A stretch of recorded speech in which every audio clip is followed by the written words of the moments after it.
Muling nakabisita si Kalingap Rab at kasama niya ang Kalingap team, sa bahay nila Tatay Nestor. At maliwanag sa lahat, nabanggit ni Kalingap Rab, kaya hindi raw muna ma-e-vlog si Rena dahil maraming basher. Nagmumula daw sa mga fans ni Rena at dun daw nagmumula, ang basher ng Kalingap, kaya maigi huwag daw muna e-vlog si Rena. Sa aking opinion lang din naman po, hindi lahat nagmumula sa fans ni Rena ang nagbabash sa Kalingap. Sa tingin ko, sa mga sumusuporta kila Rachel, Joy at Erica ay iisa lang mga yan, at pinagkakaisahan si Rena. Kaya ang mga supporters ng bawat kampo ay sila ang nagbabangayan. Kaya pati tuloy, ang mga beneficiaries ng Kalingap ay nadadamay at nababash at nagmumula din sa mga fans nila Erica, hindi lang kay Rena. Kaya sa tingin ko ang mga supporters lang ni Rena ang nakikita. Kaya isa sa dahilan kung bakit hindi muna e-vlog si Rena. Samantala balik naman po tayo kay Tatay Nestor, na ibunyag ni Tatay Nestor na mayroon pala sama ng loob o galit sa kanyang anak na si Ate Melanie. Sa dahilanan, dinala ni Ate Melanie si Rena sa pangangalaga ni Roda. Kung balikan at panuorin niyo yung vlog ni Kalingap Rab, sinasabi dito ni Ate Melanie, kinukuha daw niya ito si Rena sa kanyang Tatay Nestor, nung bata pa si Rena. Subalit ayaw daw ibigay ni Tatay Nestor. Tapos ito naman ang pahayag ni Tatay Nestor, pati DSWD galit daw sila kay Ate Melanie. Sino ba sa kanilang dalawa ang nagsasabi ng totoo sa mag-amang ito? Kaya para sa akin tama lang, yung ginawa ni Ate Melanie, na dinala niya si Rena sa Kalingap, sa pangangalaga ni Roda. Dahil pagkakataon ni Rena, na mayroong senior citizens ang nagmamagandang loob, na sumagot sa pagpapagamot ni Rena. Kaya tama lang talaga na, nasa Kalingap ulit si Rena, at lalong mabaliwala ang lahat ang nasimulan kung nasa pangangalaga ni Tatay Nestor kung hindi ito maaalaga ng husto.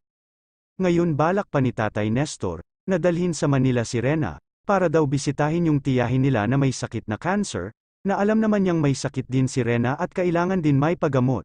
Tapos dadalhin ni Tatay Nestor sa Manila, hay nako Tatay Nestor, kung ano-ano ang palusot mo, mismong anak mo na nga, ang nagbuking sayo, magpakatotoo ka na lang kaya Tatay Nestor, para hindi ka talaga i-bash ng mga tao. Nagulat ang lahat sa nangyari, ang sabi ni Tatay Nestor kay Rab nung huling punta nila sa Dalnak, ay dadalawin niya lang si Rena, pero ito ang nangyari, mukhang puwersahan niya kinuha si Rena sa poder ni Roda. Halata sa mukha ni Tatay Nestor na galit ito, at pinapakalma lang siya ni Kuya Val. Masasabi din natin na may malalim na dahilan si Tatay Nestor kaya niya kuhanin si Rena, sana man lang kung sinabutahi siya ng kanyang anak, nadalhin ni Ate Melanie si Rena sa pangangalaga ng Kalingap. At bilang ina ginawa lang niya yun dahil alam niyang, mas makakabuti ito sa paggaling ni Rena. Sana si Tatay Nestor ay sumang-ayon siya dito, kung mahal niya ang kanyang apo hayaan na lamang niya ito ipagamot sa tulong ng sponsor. Sana Tatay Nestor huwag na idamay si Rena, kung may galit ka sa iyong anak na si Ate Melanie. Ngayon sabi mo nga, kaya mo kuhanin muna si Rena, dahil magharap-harap kayo sa barangay at andyan ang DSWD kasama si Ate Melanie. Mas mainam nga siguro kung kayo talagang magkamag-anak, ang mag-uusap sa barangay kung sino ba talaga ang mas may karapatan kay Rena. Dahil ang Kalingap at ang mga sponsor ay nagmamagandang loob at natulong lang sila kay Rena.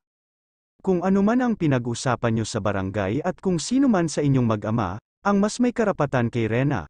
Ngayon ang tanong, maibabalik nyo pa ba si Rena sa pangangalaga ng Kalingap sa poder ni Roda?